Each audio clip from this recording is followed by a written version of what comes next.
नमस्कार विद्यार्थी मित्रांनो. BA तृतीय वर्ष, सत्र 6वे, ऐच्छिक मराठी, भाषा विज्ञान व व्याकरण या आपल्या अभ्यासपत्रिकेमध्ये आजच्या तासाला आपण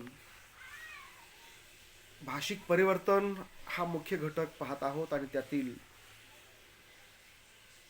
अर्थ परिवर्तनाचे प्रकार आज आपण समजून घेणार आहोत.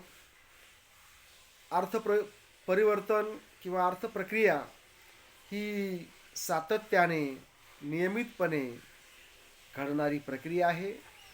जगातल्या कोणत्याही भाषेमध्ये अशा प्रकारचं परिवर्तन होत असतं. ते अपेक्षित असतं, ते साहजिक असतं, स्वाभाविक असतं आणि या प्रकारच्या परिवर्तनामुळेच कोणतीही भाषा ही जिवंत राहत असते. अन्यथा काळाच्या ओघामध्ये काही काही भाषा नष्ट होत असतात, हे आपण पाहिलेलं आहे. कारण भाषा ही सातत्याने वापरायची वस्तू आहे. एखाद्या गोष्टीचा वापर थांबला, तिचं प्रयोजन संपतं आणि प्रयोजन संपलं की ती वस्तूसुद्धा नष्ट होते. तसंच एखाद्या भाषेचंही असतं. जी भाषा समाज व्यवहारामध्ये समाजाप्रमाणे बदलते, जी काळाच्या कसोटीवर स्वतःला सिद्ध करते, तीच भाषा टिकते, राहते, वाढते. आणि जी भाषा समाजाच्या बरोबर बदलत नाही, ती भाषा काळाच्या ओघामध्ये मागे पडते, काळोखात नष्टही होते. हेही आपण समजून घेतलेलं आहे. तर मित्रहो, भाषिक बदल, भाषिक परिवर्तन हे भाषेच्या जिवंतपणाचं लक्षण मानलं जातं आणि म्हणून प्रत्येक भाषा ही प्रत्येक काळामध्ये बदलत असते. जरी हे बदल आपल्याला दिसत नसले तरी हे बदल होत असतात. ज्याप्रमाणे एखाद्या वस्तूवरचे बारीक बारीक जीवाणू, विषाणू आपल्याला दिसत नाहीत साध्या डोळ्यांनी, परंतु ते जर आपण सूक्ष्मदर्शक यंत्रानं पाहिलं तर आपल्याला निश्चितपणानं आपल्या हातावर देखील जीवाणू दिसतील. तसं भाषेच्या बदलाची प्रक्रिया पाहायची असेल तर आपल्याला असं सूक्ष्मदर्शक यंत्र हातामध्ये घ्यावं लागेल. अर्थातच हे समजून घेण्याची प्रक्रिया की भाषा कशी बदलते. ऐतिहासिक भाषा विज्ञानामध्ये आपण पाहिलं की ऐतिहासिक कालखंडामध्ये भाषेचं जे लिखित रूप होतं त्याची तुलना आपण आजच्या लिखित रूपाशी केली तर निश्चितपणानं भाषेमध्ये झालेले हे बदल आपल्याला लक्षात येतात.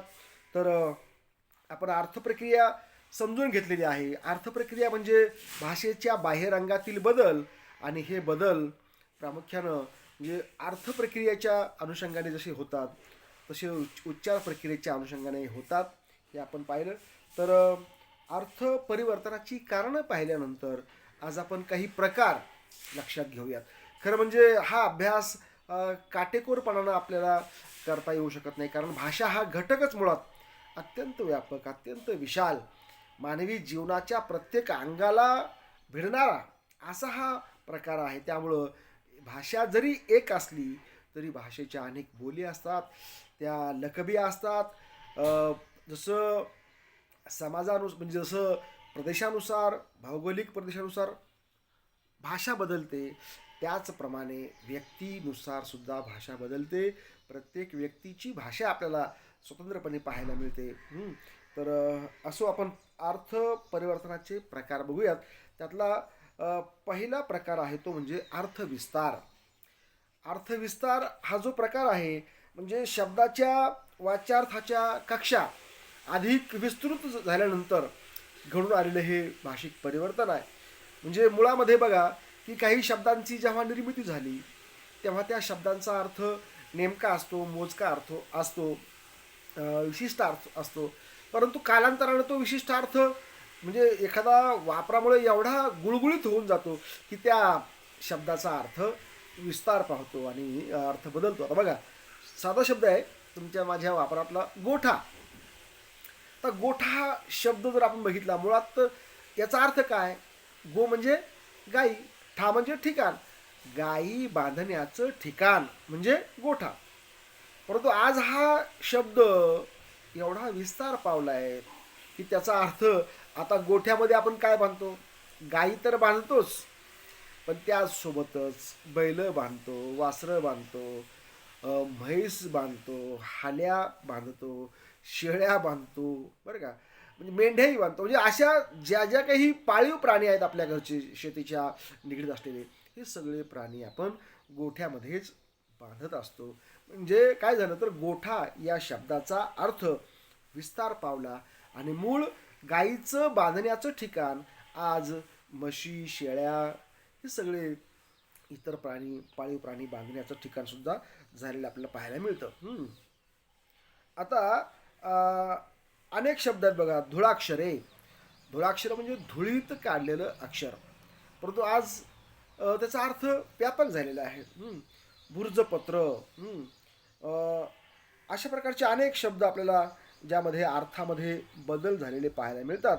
आणि सामाजिक बदलामुळे सुद्धा असे अर्थ विस्तार झालेले आपल्याला पाहायला मिळतात. उदाहरणार्थ भाजी भाकरी हा शब्द होता, कष्टाची भाजी भाकरी, पण आज भाजी भाकरी म्हणजे रोजीरोटी, म्हणजे जगण्यातलं जीवन दैनंदिन आपलं खाणं पिणं, या सगळ्या गोष्टी या विस्तारलेल्या आपल्याला पाहायला मिळतात.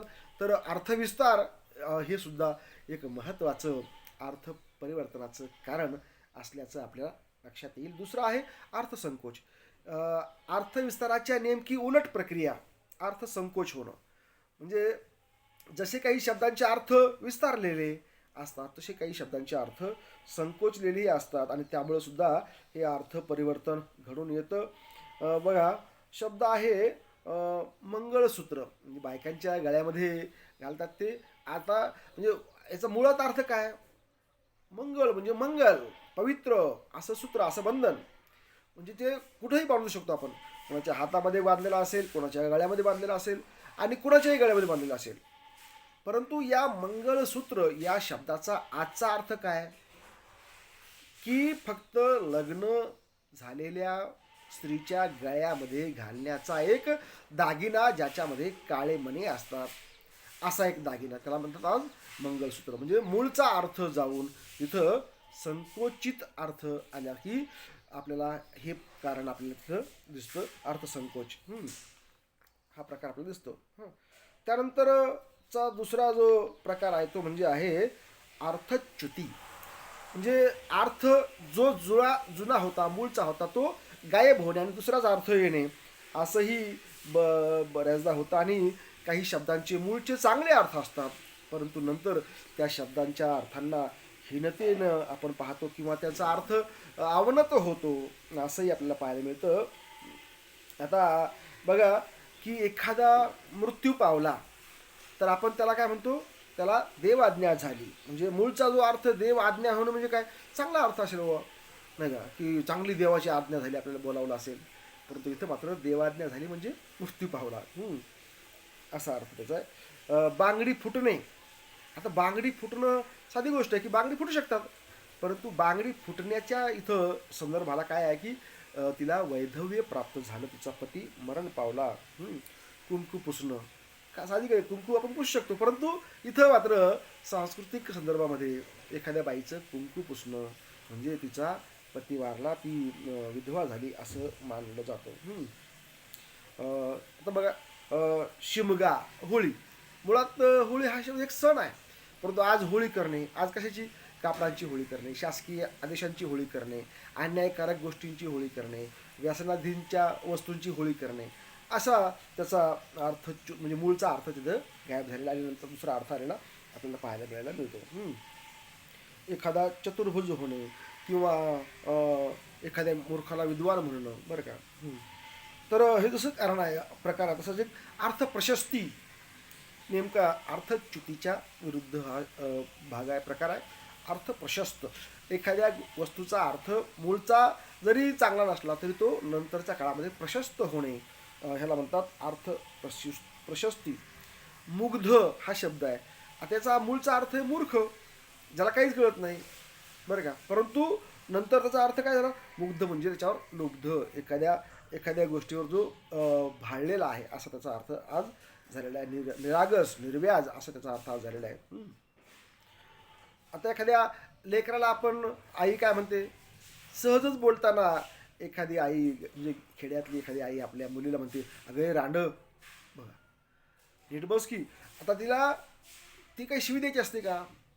परंतु इथं तिचा जो काही भाव असतो किंवा आमचा हा हा लुच्चा कुठे गेला असेल लुच्चा असं त्या लेकराला म्हणतात, तेव्हा तो काही लुच्चा असतो का? तर नव्हे. किंवा लबाडा सहजपणे आपण बोलताना म्हणतो का अरे लबाडा, तर त्याचा अर्थ तो काही तो नसतो. तर तो मूळचा अर्थ इथं जाऊन तो त्याचा अर्थ प्रशस्त झालेला असतो बरं का. हे आपल्याला इथं लक्षात घ्यायचं. पुढचं आहे अर्थभेद. बऱ्याचदा अर्थामध्ये असे भेद निर्माण होतात आणि ही प्रक्रिया घडते. समानार्थी आणि परस्पर संबंध अशा दोन्ही शब्दांच्या अर्थामध्ये जेव्हा भेद पडतो किंवा फरक पडतो तेव्हा ही प्रक्रिया झालेली असते. तर उदाहरणार्थ इंग्रजीचा शब्द आहे शर्ट, परंतु इथं आपण काय म्हणतो त्याला मराठीमध्ये सदरा. पण शर्ट वेगळा, सदरा वेगळा. मास्तर हा शब्द आहे, त्याचा अर्थ मुळात मास्टर म्हणजे मालक, पण आज आम्ही शाळा मास्तर म्हणतो, बँड मास्तर म्हणतो नाही का. अशा प्रकारे शब्दाचे अर्थभेद होतात. तसंच अर्थसार आहे, म्हणजे एखादा मोठा असा बहुमोल अर्थ जो आहे तो आपण थोड्या शब्दामध्ये घेतो.